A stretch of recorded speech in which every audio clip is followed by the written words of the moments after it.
Next day, this cow running rat dream. Scraped up but empty. Maybe they all smell this. Last night and came running. Came running, went running. Says Miss needs more garlic over here. Hey! Everything needs more garlic. Garlic is the best spice. Like, I don't care if you're eating ice cream. It needs more garlic. Okay? Feeling along close gunky walls, ducking through wet curtains of lacy mold. Lacy mold. Whatever is waiting below. It's an interesting way to describe mold. Lacy. It reminds me of the prettiest kind of mold I've ever seen. Like, I had sitting on my stove a small pot. Like, I don't know, about two hands big, something like that. And in it, I don't even remember what that was. Some kind of food that was forgotten there. It was under a lid. And one day, I take off the lid because I wanted to use the pot or something, I don't know. And the whole pot is full of like fluff. It's like vaguely spherical, and it's just mold that has filled the pot with like a kind of fluff. I didn't know that was possible. It was like begging to be touched. It was so hard not to touch it, but yeah, obviously I didn't want to like floof spores everywhere, so yeah, I just put the lid back on, carried it to the toilet, poured it out there. With that Magza, when I encountered a step or a technique I couldn't quite get, she told me to move on, try it once or twice in the morning or before bed. Did I get it, sleep by sleep? That's a shit that totally works, by the way. With anything, like whatever subject you're studying, whatever you're practicing, just practice some and take a break. Go do something else. Then once you've slept a good night's sleep, then go back and you will find that you're just better at it than you were when you last practiced. I think there's like some science on how sleep helps us categorize our thoughts. Like we absorb stuff while we're awake, and then while we sleep, it just gets like permanented or something, organized, and that's basically how that works. And it totally works. This is the reason why pulling an all-nighter right before the exam is a really bad idea. You need to get at least a few hours of sleep in there so you actually remember anything. When Manuel Ferraro first came on, shit was hilarious. Literally shows how to finger a woman properly so she always comes. I don't remember that specific part, but spoiler alert, there is no universal way to finger women that will work on every woman.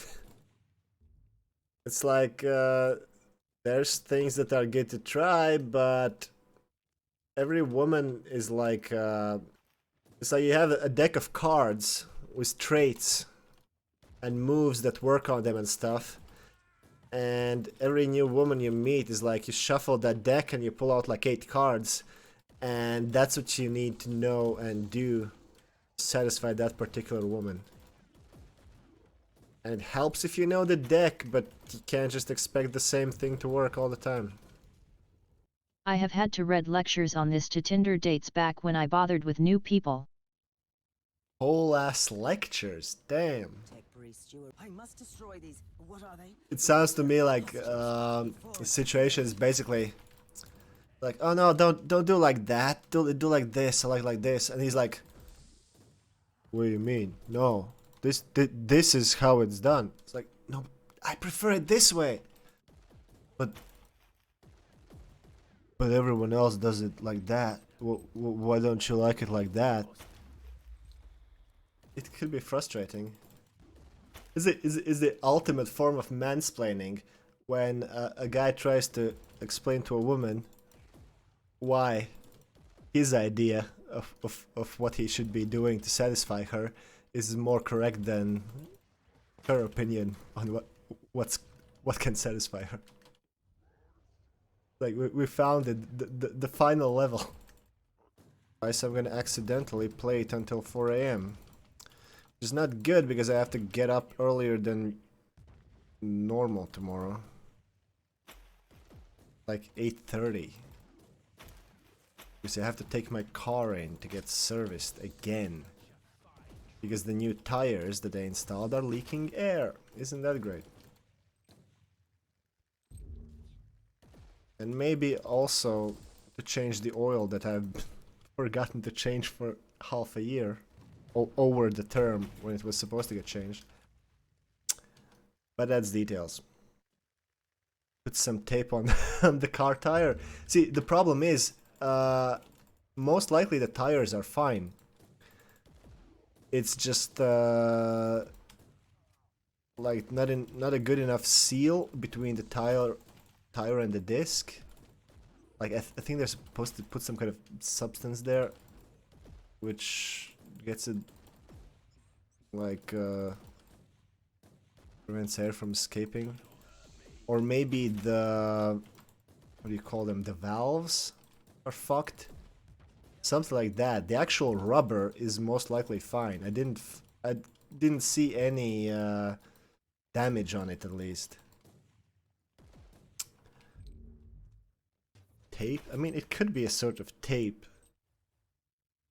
I think they just refer to it as the hermetic, which I would assume is like a paste of some kind. But I mean, I don't fucking care. I just don't understand how does this keep happening. Because the last time I bought new tires, which was 4 years ago, the same thing happened. Only that time it was, I think, just one tire. This time it's 2.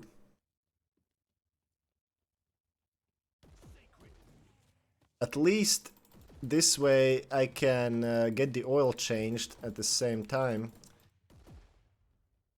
Because I realized that I am way overdue for an oil change literally the next day after having the tires changed. So it would have been really awkward if I had to just go back for that.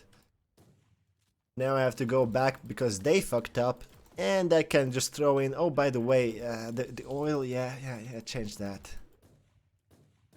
Show it. So this is some kind of Corsair, not super special. I bought it because it has the silent keys, the silent switches, and now it looks like a normal ass keyboard. This is how I normally use it. When I first plugged it in, yeah, where's the button? Yeah, it looked like this. Fucking Christmas came early.